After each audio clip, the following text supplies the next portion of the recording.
Assalamualaikum dear friends. Welcome to my YouTube channel J&K ITEL Academy.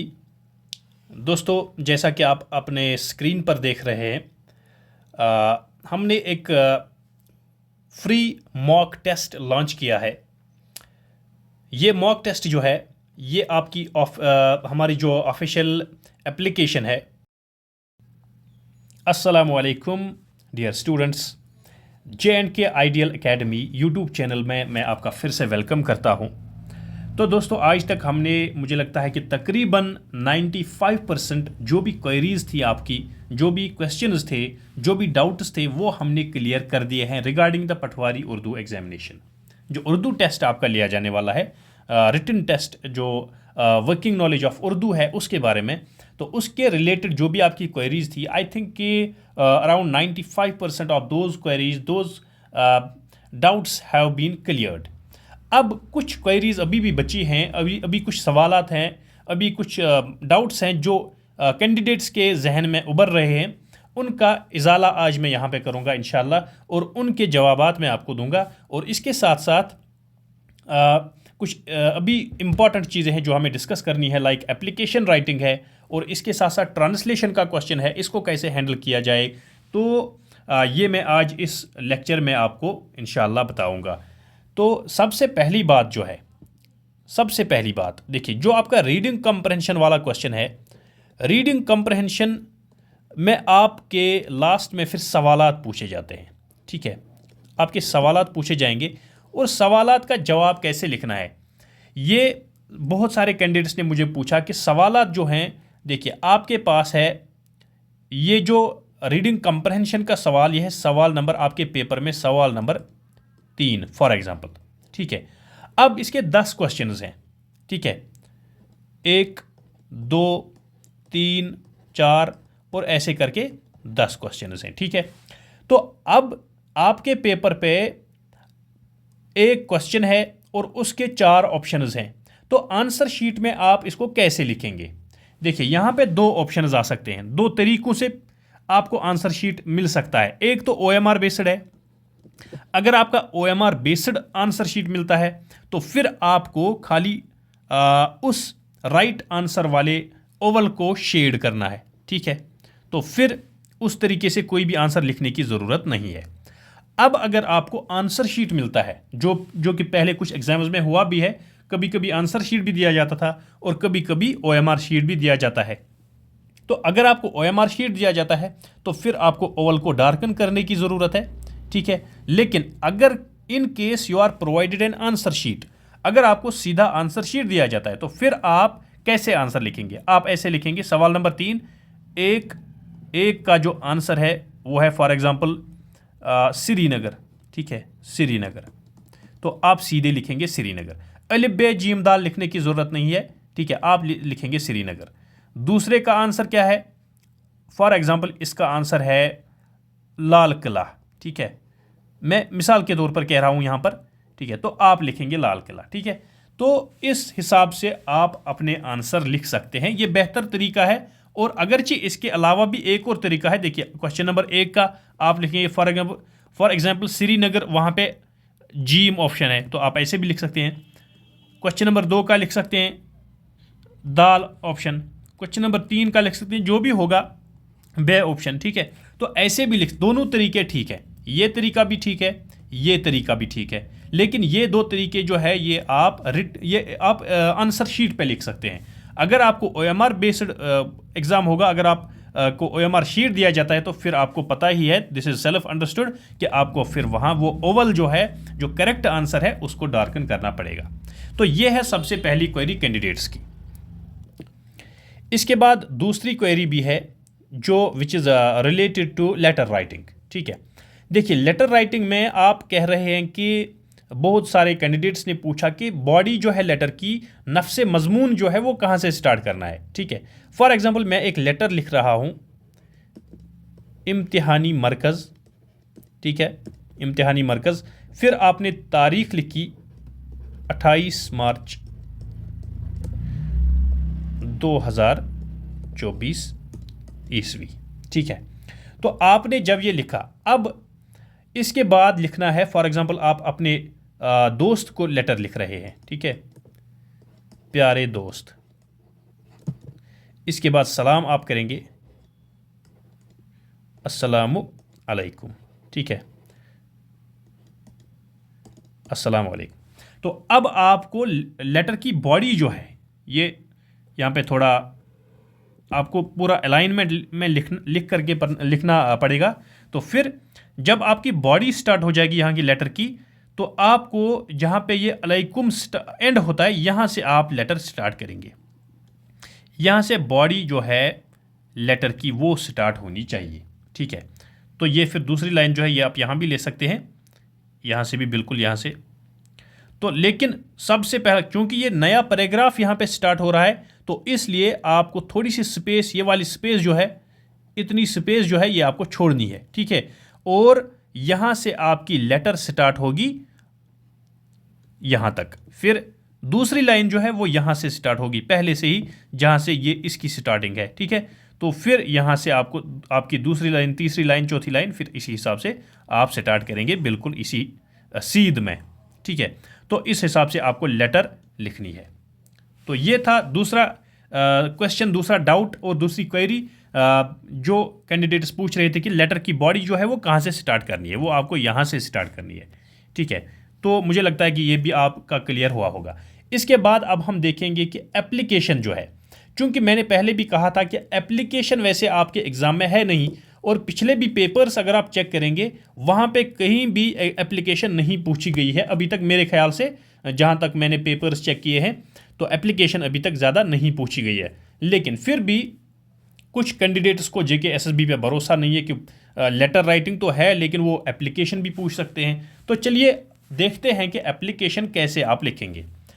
यहाँ पे थोड़ा सा मैं एक मॉडल एप्लीकेशन आपको बताऊंगा कि कैसे लिखना है, थोड़ा सा एक आइडिया दूंगा कि एप्लीकेशन अगर आपको पूछी जाती है तो आप कैसे लिखेंगे। लेटर का फॉर्मेट मैंने ऑलरेडी डिस्कस किया है आपके साथ, अब देखेंगे कि एप्लीकेशन कैसे लिखनी है, ठीक है। फॉर एग्जाम्पल, आप पोस्ट मास्टर के नाम खत लिख रहे हैं, इसके नोट्स भी मैंने ग्रुप में शेयर किए हैं, तो वो आप देख सकते हैं। पोस्ट मास्टर के नाम, ठीक है, मैं फिर से वो शेयर करूंगा। पोस्ट मास्टर के नाम खत लिखिए या दरखास्त लिखिए, ठीक है, जिसमें डाकिया के खिलाफ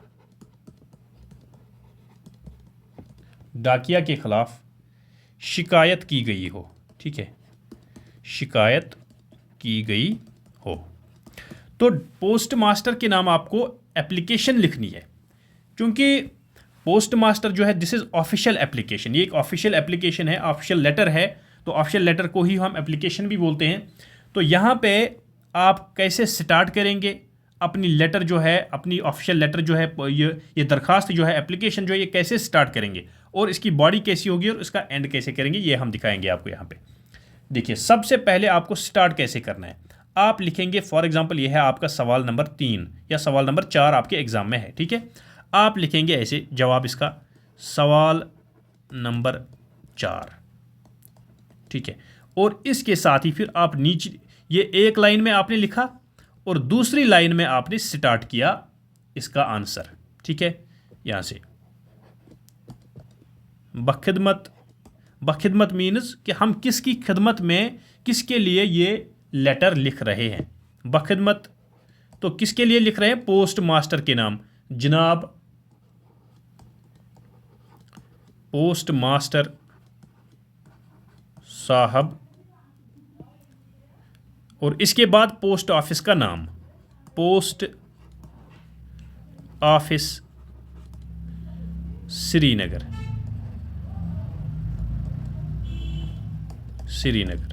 ठीक है। या यहां पे आप श्रीनगर ना लिखें, पोस्ट ऑफिस अलिफ बे जीम, क्योंकि आपको एक चीज़ का ख्याल रखना है कि एप्लीकेशन या लेटर हो उसमें आपको इतनी ये कोशिश ज़रूर करनी है कि आप जगह का नाम मेंशन ना करें, ना ही करें तो बेहतर है, ठीक है। तो हमने लिखा बखदमत जनाब पोस्ट मास्टर साहब, पोस्ट ऑफिस अलिफ बे जीम। तो इस तरीके से हमने अपनी दरख्वास्त जो है वो स्टार्ट की। इसके बाद लिखेंगे हम जनाब आली, ठीक है, जनाब आली, या जिस तरह हम इंग्लिश में भी बोलते हैं सर, ठीक है। यहाँ पे थोड़ी जगह कम है, मैं फिर से यहाँ पे आपको लिख के दिखाता हूँ। देखिए यहाँ पे लिखेंगे हम ऊपर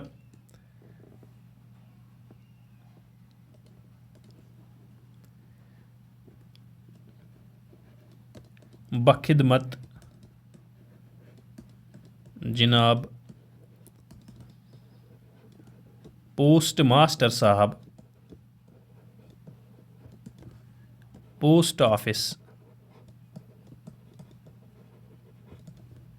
अलिफ बे जीम, ठीक है। तो हमने लिखा यहाँ पे, इस लेटर को स्टार्ट किया।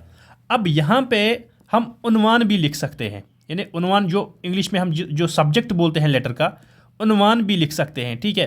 तो उन्वान कैसे लिखेंगे, हमें खत क्या लिखना है, इसके बाद हम उन्वान भी लिख सकते हैं। उन्वान जैसे हम इंग्लिश में सब्जेक्ट लिखते हैं, ठीक है।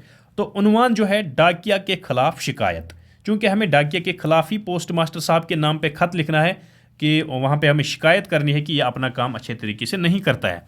तो डाकिया के खिलाफ शिकायत, ये हमने इसका उन्वान लिखा, सब्जेक्ट लिखा। लेकिन ये जो उन्वान है, ये सब्जेक्ट जो है दिस इज़ ऑप्शनल, ठीक है, ये ऑप्शनल है, और ये आप लिखें या ना लिखें इससे कोई फ़र्क नहीं पड़ता। अगर आप नहीं भी लिखते हैं तो आपके एप्लीकेशन में कोई मार्क्स की डिडक्शन नहीं होगी, मार्क्स आपके डिडक्ट नहीं होंगे। तो अगर आप लिखते भी हैं तो ठीक है, नहीं लिखते हैं तो कोई परेशानी नहीं है। इसके बाद हम लिखेंगे यहाँ पे जनाब आली, जनाब आली, ठीक है। जनाब आली जैसे हम इंग्लिश में सर लिखते हैं या मैडम लिखते हैं, तो इस तरीके से हमने लिखा जनाब आली। और कुछ लोगों की आदत है यहाँ पे भी नोट ऑफ एक्सक्लेमेशन डालते हैं, लेकिन यहाँ पे कोई नोट ऑफ एक्सक्लेमेशन नहीं है। जैसे हम यहाँ पे लिखते हैं, इंग्लिश में लिखते हैं हम सर, फिर कॉमा, ठीक है। तो नोट ऑफ एक्सक्लेमेशन कहीं पे आपने नहीं देखा होगा, ठीक है।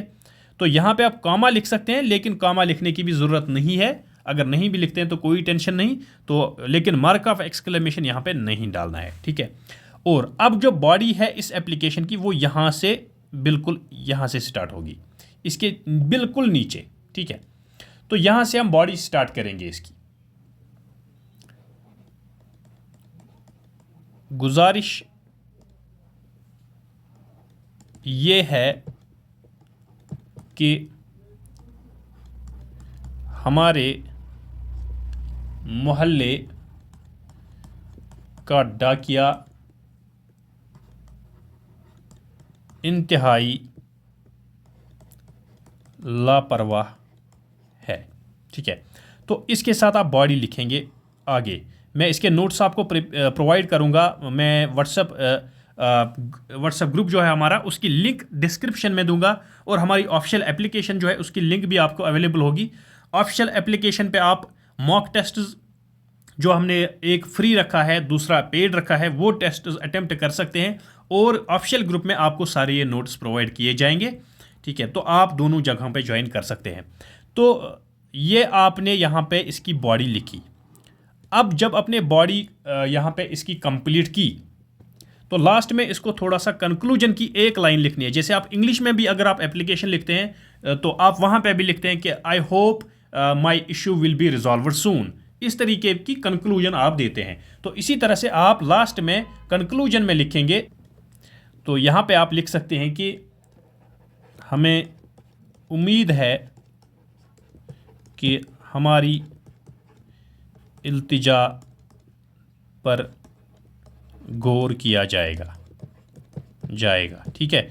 तो ये आपकी एप्लीकेशन ख़त्म हुई, ठीक है।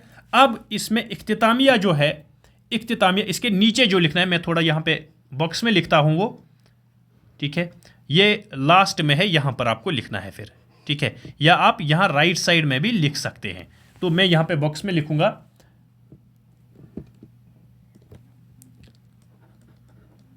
आपके ताबेदार बाशिंदगान, ठीक है, बाशिंदगान, या आप एक ही लाइन में लिखेंगे बाशिंदगान, अलिफ बे जीम, यानी ये उनके सिग्नेचर्स फिर लास्ट में हम करते हैं जिन्होंने ये एप्लीकेशन लिखी है। तो इस तरीके से आप एप्लीकेशन लिख सकते हैं। ये एक सिंपल सा तरीका है, इसमें कोई रॉकेट साइंस की ज़रूरत नहीं है। तो बिल्कुल आसानी से आप इस तरीके से एप्लीकेशन लिख सकते हैं और आपको इंशाल्लाह अगर आप इस तरीके से एप्लीकेशन लिखते हैं तो 10 में से आपको बिल्कुल 10 नंबर मिलेंगे, सब्जेक्ट टू द कंडीशन कि आपकी हैंडराइटिंग ख़राब नहीं है, आपने गलत वर्ड्स नहीं लिखे हैं। अगर आप बिल्कुल अच्छी तरीके से लिखते हैं तो फिर आपके मार्क्स कोई डिडक्ट नहीं करने वाला। ठीक है, तो ये है एप्लीकेशन का फॉर्मेट और कैसे हम इस एप्लीकेशन को लिख सकते हैं। तो लेटर और एप्लीकेशन दोनों चीज़ें आपको क्लियर हुई होंगी। इसके बाद अब हम देखेंगे कि थोड़ा सा ट्रांसलेशन का जो क्वेश्चन है वो हम कैसे हैंडल कर सकते हैं एग्जाम में। देखिए हमारे पास थोड़ी सी ये 2-4 लाइन्स की एक पैसेज है। दिस इज़ ये हम कह सकते हैं कि ये एक सैम्पल पैसेज है हमारे पास।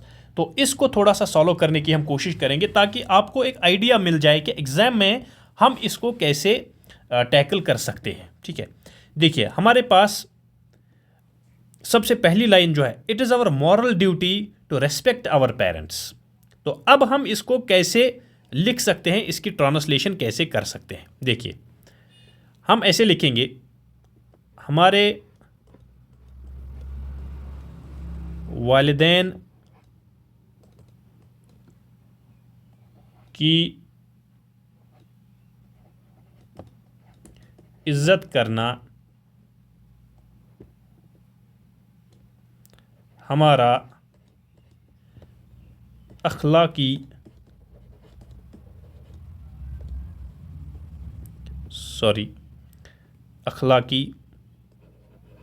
फ़र्ज़ है।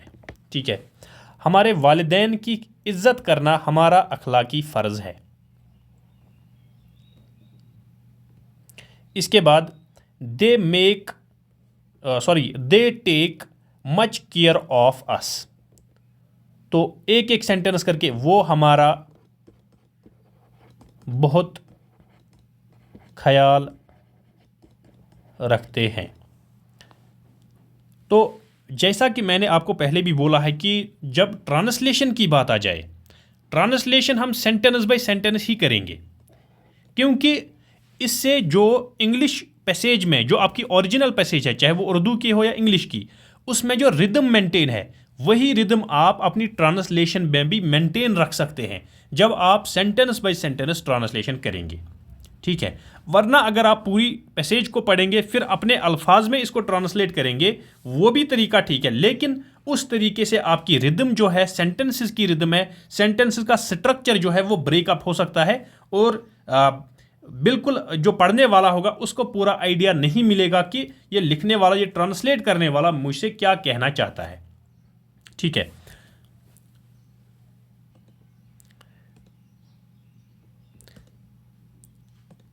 अच्छा, तो हमने लिखा it is our moral duty to respect our parents. हमारे वालिदैन की इज्जत करना हमारा अखलाकी फ़र्ज़ है। They take much care of us, वो हमारा बहुत ख्याल रखते हैं। दे गिव अस फूड, वो हमें, यहाँ पे लिखेंगे हम, खाना खिलाते हैं। ठीक है, खाना खिलाते हैं। दे गिव अस क्लोथ्स, वो हमें कपड़े देते, या वो अगर हम नहीं लिखेंगे, देखिए ये अंडरस्टूड है, हमें कपड़े देते हैं। अब वो लिखने की ज़रूरत बार बार नहीं है। दे गिव अस क्लोथ्स, हमें कपड़े देते हैं। They provide us with all the things that we need, वो हमें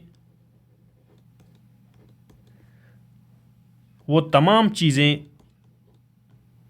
फराहम करते हैं जिनकी हमें ज़रूरत होती है, जिनकी हमें ज़रूरत होती है। ठीक है, इसके बाद they send us to school so that we may serve them after getting education. तो इसको हम कैसे ट्रांसलेट करेंगे, वो हमें स्कूल भेजते हैं ताकि हम तालीम हासिल करके उनकी खिदमत करें। ठीक है, it will bring us comfort, इससे हमें राहत मिलेगी। ठीक है, तो हमने क्या किया, यहां पे हमने सेंटेंस बाय सेंटेंस ट्रांसलेट किया। देखिए ये सेंटेंस बाय सेंटेंस। अब देखिए, अब बहुत से कैंडिडेट्स को वोकैबुलरी की प्रॉब्लम हो सकती है। फॉर एग्जांपल, एक स्टूडेंट को इस पेरेंट का मतलब पता नहीं है, या फॉर एग्जांपल इस क्लोथ्स का पता नहीं है। ठीक है, तो अब आप यहां पे क्या करेंगे, आप यहां के फॉर एग्जांपल आपको क्लोथ्स का मीनिंग ही पता नहीं है कि ये क्या होता है। ठीक है, तो यहां पे तोड़ मरोड़ के आप लिख सकते हैं। ठीक है, सेंटेंस को छोड़ना नहीं है, बल्कि तोड़ मरोड़ के भी आप इसको लिख सकते हैं। Like they give us clothes, वो हमें, आप ऐसे लिख सकते हैं, वो हमें ज़रूरत की चीज़ें देते हैं। ठीक है, मैं ये नहीं कह रहा हूं कि ये ट्रांसलेशन जो आपकी है ये करेक्ट है, ये करेक्ट नहीं है, लेकिन फिर भी आपने इस सेंटेंस को स्किप नहीं किया, आपने थोड़ा सा ही लिखा। अगर आप देखेंगे ये जो आपका उर्दू टेस्ट है ना, ये इसका नाम ही है to check the working knowledge of Urdu. आपके उर्दू की वर्किंग नॉलेज चेक करनी है JKSSB को। ठीक है, अगर आपको कोई वर्ड आता भी नहीं है तो कोई परेशानी की बात नहीं है, आपकी उर्दू नॉलेज चेक करनी है SSB को। क्या ये कल जब हम इसको पटवारी अपॉइंट करेंगे, क्या ये उर्दू लिख पाएगा या नहीं, क्या ये उर्दू अंडरस्टैंड कर पाएगा या नहीं। ठीक है, तो वो बुनियादी मसला है। तो इसलिए अगर आपको वोकैब्स की प्रॉब्लम होती है तो फिर उस मतलब एक कंटेक्स्ट में जाके, पैसेज की कंटेक्स्ट में जाके आप देखेंगे कि इसका मीनिंग क्या हो सकता है, गेस करके आप देख सकते हैं। अगर आप मीनिंग क्लियर ना भी लिखते हैं तो कोई परेशानी की बात नहीं है। अगर आपका मीनिंग गलत भी होता है फिर भी आपने सेंटेंस जो है स्किप नहीं किया, फिर भी आपकी जो लेंथ है पैसेज की वो कम नहीं हुई।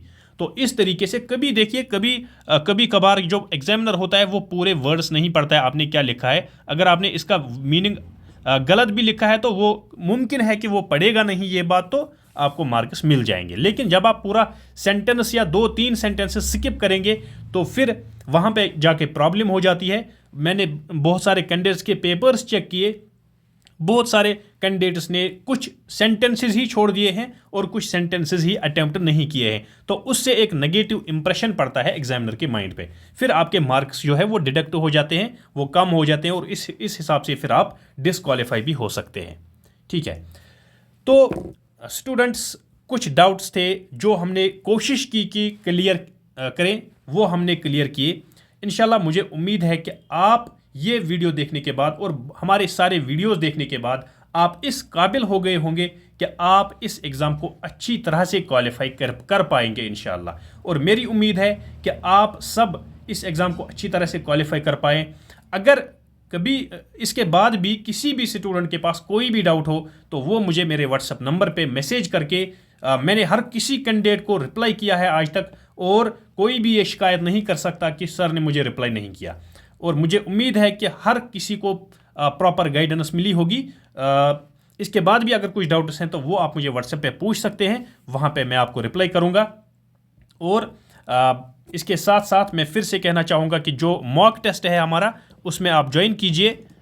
ऑफिशियल एप्लीकेशन की लिंक हमारी डिस्क्रिप्शन में मौजूद है, यहाँ पे वीडियो की डिस्क्रिप्शन में, वहाँ पे आप हमारी ऑफिशियल एप्लीकेशन डाउनलोड कर सकते हैं। वहाँ पे एप्लीकेशन में आपको मॉक टेस्ट्स, 2 मॉक टेस्ट्स मिलेंगे, एक फ्री है एक पेड है। ठीक है, तो ये मॉक टेस्ट्स आप ज़रूर अटेम्प्ट करें। उसके बाद उसके जो आंसर शीट्स हैं वो मेरे व्हाट्सएप नंबर पे आप सेंड कर सकते हैं, ताकि मैं उनकी इवैल्यूएशन करके आपको अपना स्कोर और आपके वीकनेसेस आपको बताऊं कि कहाँ पे इम्प्रूव करने की ज़रूरत है।